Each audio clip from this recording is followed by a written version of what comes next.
గౌరవ సభ్యులు రవికుమార్ గారు, చరితారెడ్డి గారు, మాధవిరెడ్డి గారు ఇచ్చిన వాళ్ళు అడిగిన క్వశ్చన్స్ అధ్యక్ష, ఇక్కడ ఇది ఒక పెద్ద దాని అంటే లాస్ట్ గవర్నమెంట్ అసలు అంటే ఇటువంటి దాన్ని ఏమంటారు యాక్ట్లను కూడా చదువుకోకుండా ఎంత గుడ్డిగా ఇటువంటి జీవోలు ఇష్యూ చేసిందని చెప్పడానికి ఇది ఒక తార్కాణం కింద మనం భావించవచ్చు అధ్యక్ష. ఎందుకంటే యాక్చువల్గా వీళ్ళని మహిళా లేదా గ్రామ వార్డు మహిళా సంరక్షణ కార్యదర్శుల కింద ఇందాక సభ్యులు చెప్పినట్టుగా జీవో నెంబర్ ఎంఎస్ నెంబర్ 129 ప్రకారం 2019లో వీళ్ళు నియమించడం జరిగింది అధ్యక్ష. ఓవరాల్గా చూస్తే అధ్యక్ష వీళ్ళు 15,000 మంది రిక్రూట్మెంట్ చేస్తే అధ్యక్ష దగ్గర 13,815 మంది ఈరోజు కార్యదర్శుల కింద మహిళా సంరక్షణ కార్యదర్శుల కింద పనిచేసే పరిస్థితి ఉంది అధ్యక్ష. అందులో సుమారుగా 1,189 ఆటోమేటిక్గా ఇంకా ఖాళీలు ఉన్నాయి అధ్యక్ష. అయితే 13,815 మందికి అధ్యక్ష 2021కి వచ్చేసరికి మళ్ళీ జీవో నెంబర్ 60 ప్రకారం చేసుకుని వాళ్ళని ఒక మహిళా రక్షణ కార్యదర్శుల కింద వార్డు లేక గ్రామ మహిళా రక్షణ కార్యదర్శుల కింద మార్చి వాళ్ళకి ఒక సపరేట్ జాబ్ చార్ట్ ఇచ్చారు అధ్యక్ష. జాబ్ చార్ట్లో కూడా అధ్యక్ష చూస్తే పోలీస్ డిపార్ట్మెంట్ ఇందాక కోన రవికుమార్ గారు సభ్యులు చెప్పినట్టుగా ఒక చీఫ్ సెక్రటరీకి ఎన్ని బాధ్యతలు ఉంటాయి అన్ని బాధ్యతలు కూడా ఒక గ్రామ మహిళా సంరక్షణ కార్యదర్శికి అప్పచెప్పడం అన్నది చూస్తేనే అధ్యక్ష వీళ్ళ తాలూకు అవివేకం అన్నది లాస్ట్ గవర్నమెంట్ తాలూకు అవివేకం అన్నది చాలా క్లియర్గా అర్థమవుతుంది అధ్యక్ష. ఎందుకంటే అధ్యక్ష ఈ రోజు మనం ఇక్కడ చూసుకుంటే అధ్యక్ష పోలీస్ డిపార్ట్మెంట్లో ఒక ఉద్యోగం సాధించాలంటే వాళ్ళు శారీరక దారుఢ్య పరీక్షలు వాళ్ళు నెగ్గాలి, రిటర్న్ టెస్ట్ వాళ్ళ ఎగ్జామ్ పాస్ అవ్వాలి, 9 months ట్రైనింగ్ కఠోరమైన ట్రైనింగ్ ఉంటుంది అధ్యక్ష. కఠోరమైన ట్రైనింగ్ తర్వాతనే ఆ పోలీస్ కానిస్టేబుల్స్ కింద వాళ్ళు అందరూ కూడా బయటకు వచ్చి పోలీస్ డిపార్ట్మెంట్ వర్క్ చేసే పరిస్థితి ఉంటుంది అధ్యక్ష. కానీ వీళ్ళని మహిళా రక్షణ కార్యదర్శి కింద ఏర్పాటు చేసిన తర్వాత కేవలం 2 వారాలు వాళ్ళకి ట్రైనింగ్ ఇచ్చి ఒకటేమో ఒక వారం పోలీస్ డిపార్ట్మెంట్ వాళ్ళు ఇంకొక వారం ఐసిడిఎస్ డిపార్ట్మెంట్ వాళ్ళు ట్రైనింగ్ ఇచ్చి ఓవరాల్గా చెప్పాలంటే వీళ్ళు గ్రామాల మీదకి వదిలేశారు అధ్యక్ష.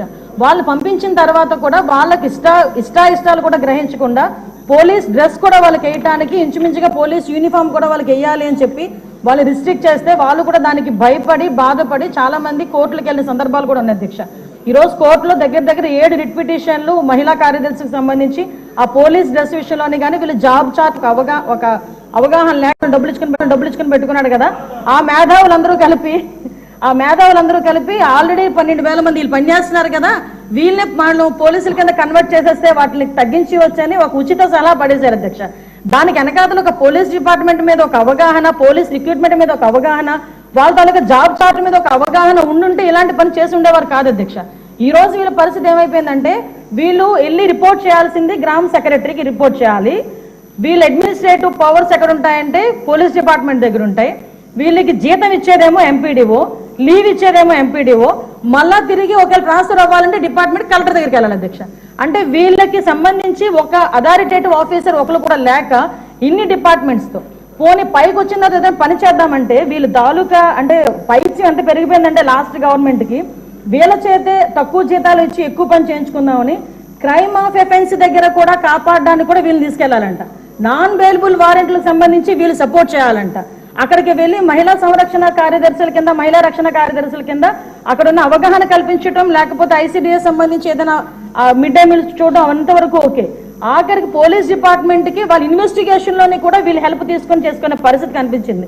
లాస్ట్ గవర్నమెంట్లో చాలా మంది మాతోనే మొదలుపెట్టుకున్నారు అధ్యక్ష. మేము ప్రతిపక్షంలో ఉండేటప్పుడు పోరాటాలు చేసేటప్పుడు మాకు సెక్యూరిటీ కింద మమ్మల్ని ఆపడానికి, సెక్యూరిటీ కూడా కాదు మమ్మల్ని ఆపడానికి ఈ మహిళా కానిస్టేబుల్తో పాటు మహిళా పోలీసులు కూడా పంపించేవారు. మేము అడిగేవాళ్ళం మీరెవరమ్మా మహిళా పోలీసా మహిళా కానిస్టేబుల్ అంటే మహిళా పోలీస్ అండి అని. ఇందులో విషయం ఏంటంటే అధ్యక్ష చాలా మంది ఏస్ అయిపోయిన వాళ్ళు ఉన్నారు.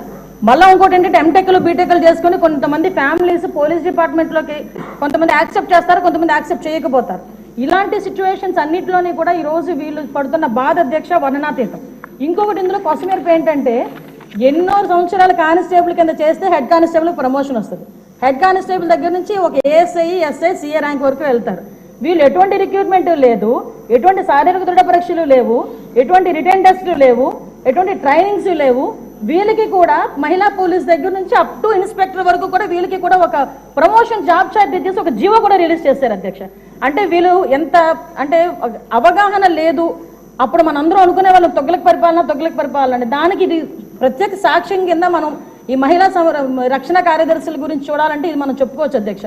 ఇన్ని రకాలుగా వీళ్ళు చేసిన అధ్యక్ష వీళ్ళకి ఏంటంటే అధ్యక్ష ఎస్కార్ డ్యూటీలు, బందోబస్తు డ్యూటీలు, వాళ్ళు అక్కడికి వచ్చి ఏడ్చేవారు అధ్యక్ష. ప్రస్తుతం చాలా మంది మేము వచ్చిన తర్వాత కూడా ఇప్పుడు ఈ విషయంలోనే గౌరవ సభ్యులందరూ కూడా చెప్పడం జరిగింది. వీళ్ళు పోలీస్ డిపార్ట్మెంట్కి సంబంధించిన వాళ్ళ కింద ఉంచాలా, లేకపోతే ఐసిడిఎస్లో మనం పంపించుకోవాలా, వేరే ఎవరికైనా ఏదైనా జాబ్ చార్ట్ ఇచ్చి సపరేట్గా వీళ్ళు ఏదైనా మనం చేయాలా అనేది ఆలోచన చేసుకోవడానికి ఒక సుదీర్ఘమైన చర్చ అయితే జరగాలి అధ్యక్ష. మేము చర్చిస్తాం అధ్యక్ష. నా అప్పీల్ ఏంటంటే, ఇక్కడ గౌరవ సభ్యులందరూ ఉన్నారు, గౌరవ సభ్యులందరూ కూడా ఈ విషయంలోనే మనందరికీ కూడా అవగాహన ఉంది.